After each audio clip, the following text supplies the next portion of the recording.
आपण बरेचदा महाराष्ट्रातल्या एका समुद्रकिनारी होणाऱ्या कासव महोत्सवाबद्दल कुठे ना कुठे वाचलं अथवा ऐकलं असेल. चला तर जाणून घेऊया, हा कासव महोत्सव नक्की आहे तरी काय आणि कुठे साजरा केला जातो. नमस्कार, मी हेमंत. आज मी आलो आहे वेळास या गावी कासव महोत्सव बघायला. इथे ओलिव्ह रिडले या प्रजातीच्या कासवाचे संवर्धन केले जाते. मार्च ते एप्रिल दरम्यान साजरा होणाऱ्या या कासव महोत्सव दरम्यानच्या काळात किनाऱ्यावर अनेक कासव अंड्यातून बाहेर पडतात आणि समुद्राच्या दिशेने चालायला लागतात. ही असंख्य छोटी छोटी कासवांची पिल्ले समुद्राच्या दिशेने सरपटताना बघणे हे दृश्य मनमोहित करणारे आहे. हा दुर्मिळ अनुभव घेण्याकरिता अनेक पर्यटक, अभ्यासक तसेच छायाचित्रकार वेळाच या किनाऱ्यावर हजेरी लावतात.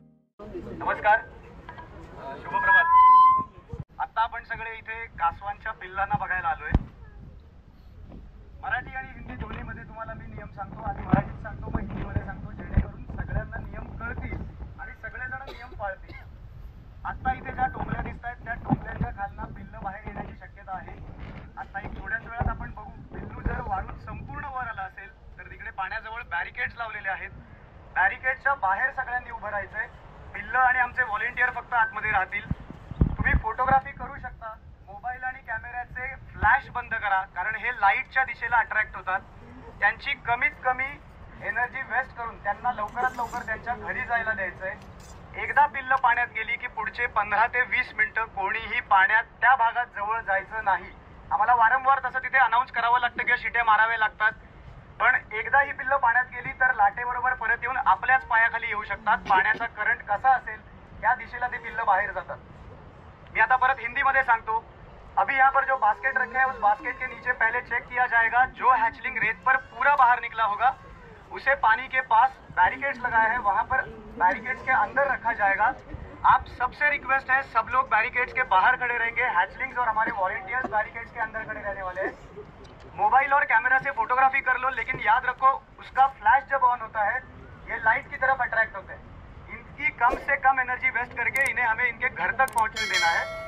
दूसरी जरूरी बात, एक बार हैचलिंग पानी में चला गया तो आगे 15 से 20 मिनट तक कोई भी पानी में नहीं जाएगा उस एरिया में, क्योंकि लहर से ये वापस आ सकते हैं और हमारे पैर के नीचे जा सकते हैं. मैंने कल भी बताया था, आज भी बताता हूँ, आप लोग इसका जन्मदिन सेलिब्रेट करने के लिए आए हो. मुझे नहीं लगता इसके लिए कोई गिफ्ट लाया है. तो इसके लिए गिफ्ट यही होगा, जो रूल्स बताए हैं वो रूल्स को फॉलो करना. अगर आप लोग रूल्स फॉलो करते हो तो इसके जन्मदिन पर आप लोग शामिल हो. ठीक है, थैंक यू. और एक जरूरी चीज, जिनके साथ छोटे बच्चे हैं उनके हाथ पकड़ कर रखिए, क्योंकि छोटे बच्चे कभी कभी जोश में आते हैं. उनके जैसे छोटे बच्चों को देखने के लिए और वो बैरिकेड क्रॉस करके अंदर आते हैं. कोई भी गलती अगर हो गई तो आगे से ये फेस्टिवल बंद हो सकता है, क्योंकि ये जानवर शेड्यूल 1 स्पीशीज में आता है. और इसीलिए जब हम टाइगर सफारी में जाते हैं आपको जिप्सी से नीचे उतरना अलाउड नहीं होता. इसी तरीके से एक सेफ डिस्टेंस मेंटेन करके आप सबको इस हैचलिंग को देखना है. Thank you. ती आता बाहेर निघणार. जवळपास आम्हाला 3 टोपल्यातून कासव निघालेले आहे. चल आले चल.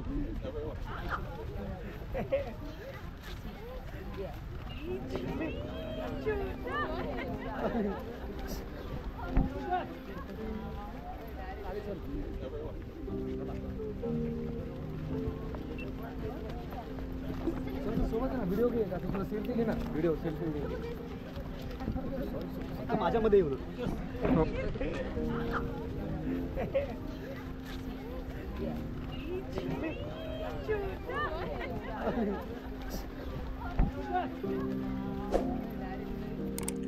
ओलिव्ह रिडले या प्रजातीचे कासव काही वर्षापूर्वी कमी झाले होते.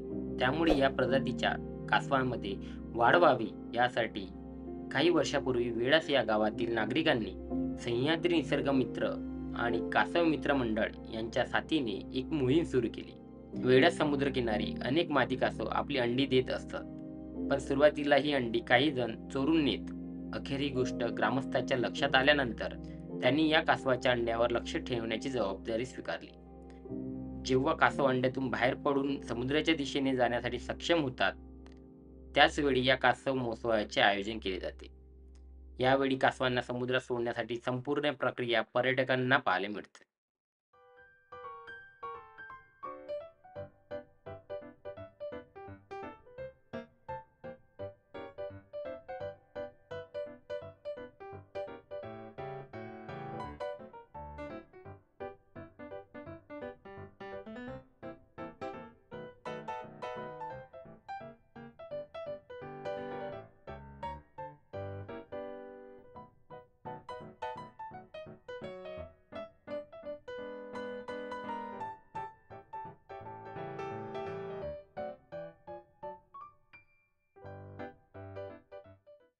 सकाळी 5 वाजेपासून आम्ही इथे आलेलो होतो आणि आम्हाला फक्त जवळपास 6 तिकडल्या साईडला 8 असे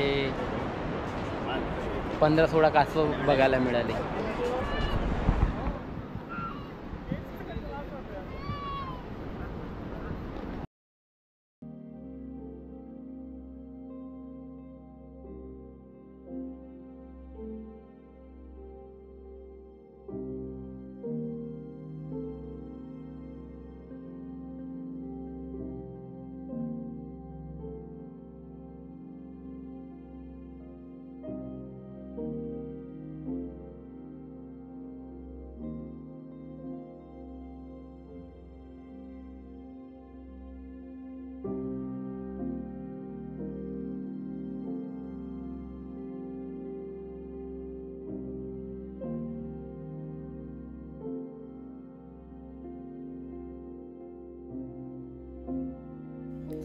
आजचा हा व्लॉग कसा वाटला हे मला कमेंटद्वारे कळवा आणि एकदा तरी वेडास कासव महोत्सवाला नक्की भेट द्या.